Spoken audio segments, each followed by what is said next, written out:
Assalamualaikum warahmatullahi wabarakatuh. Alhamdulillah, hari ini atau kali ini saya akan menjelaskan tentang pengolahan data hasil praktikum mikromeretik dengan menggunakan mikroskop.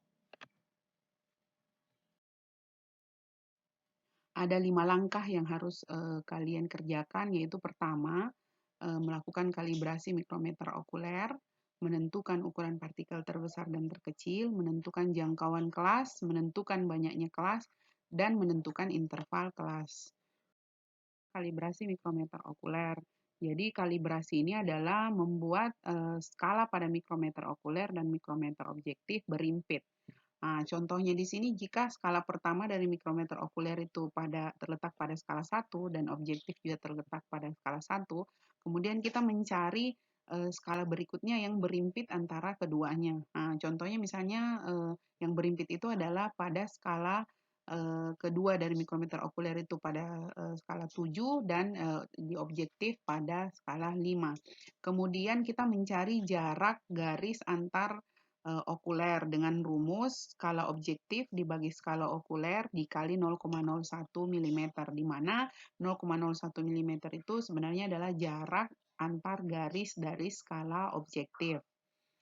Nah, dari contoh ini kita peroleh hasil yaitu jarak skala okuler atau antar garisnya yaitu 5/7 dikali 0,01 mm. Hasil yang diperoleh adalah 0,007 mm. Kedua, menentukan ukuran partikel terbesar dan terkecil. Kemudian kita lihat lagi kembali di mikroskop, kita cari di semua bagian dari sampel yang sudah kita buat di objek glass, kita lihat atau kita cari ukuran partikel yang paling besar dan ukuran partikel yang paling kecil. Contohnya misalnya ukuran partikel yang paling besar itu adalah 10 garis, sedangkan yang paling kecil adalah 1 garis. Nah, kemudian kita menentukan jangkauan kelas dengan rumus ukuran partikel terbesar dikurang ukuran partikel terkecil atau 10 dikurang 1 yang sama dengan 9. Nah, kemudian kita tentukan banyaknya kelas dengan rumus banyak kelas sama dengan 1 ditambah 3,3 log N. N di sini adalah banyaknya partikel. Nah, partikel biasanya ditunjuk jumlah partikel yang digunakan untuk pengukuran dengan mikroskop yaitu biasanya minimal 200. Nah, untuk kali ini kita pakai 200. Jadi 1 ditambah 3,3 log 200 diperoleh hasil 8,59 dan kemudian kita bulatkan menjadi 9. Jadi banyaknya kelas adalah 9 kelas. Langkah selanjutnya atau langkah yang adalah menentukan interval kelas dengan rumus interval kelas sama dengan jangkauan kelas per banyaknya kelas.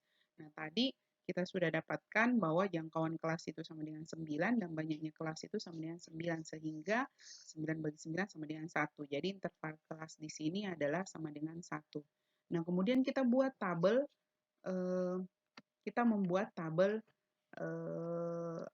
pengukuran atau frekuensi ya. Nah, karena tadi ukuran partikel terkecil adalah 1, maka diletakkan di sini dan ukuran partikel yang terbesar itu adalah 10, maka diletakkan di kelas paling terakhir. Jadi ini ada 9 kotak yaitu menunjukkan ada 9 kelas.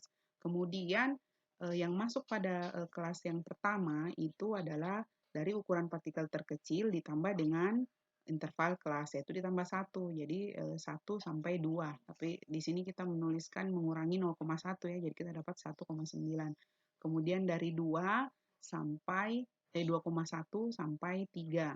Ya, ini jaraknya 1 juga. Nah, demikian seterusnya sampai 9,1 sampai 10. Jadi ada 9 kelas. Kemudian kita lanjutkan dengan melakukan pengukuran. Nah, kita lihat yang masuk dalam kelas 1 itu ada berapa partikel. Nah, kita garis-garis atau kita centang-centang seperti ini untuk supaya nanti kita dapat berapa frekuensi untuk tiap kelas. Kemudian kita jumlahkan. Nah, ini yang bagian bawah ini adalah jumlah frekuensi dari tiap kelas. Nah, kemudian setelah itu kita dapatlah hasil. Nah, nantinya kita masukkan kembali ke dalam tabel berikut. Nah, tabel yang berikutnya ini adalah tabel untuk mencari diameter rata-rata partikel. Tabel ini berisi kelompok ukuran, nilai tengah dari ukuran atau mid ukuran disimbolkan dengan D, kemudian frekuensi tiap kelompok disimbolkan dengan nilai N, dan perkalian keduanya D dikali N dikali D atau D dikali N, ya. Nah, ini kelasnya nanti dimasukkan ke sini, jadi kelompok ukuran itu sama dengan kelas sebenarnya. Kemudian mid ukuran, nah, kita masukkan di sini nilai tengahnya dari ini, contohnya 7 sampai 13 itu nilai tengahnya adalah 10,15. Kemudian frekuensinya berapa? Tadi frekuensinya sudah kita dapat ya. Kemudian kita kalikan, dapatlah nilai N kali D.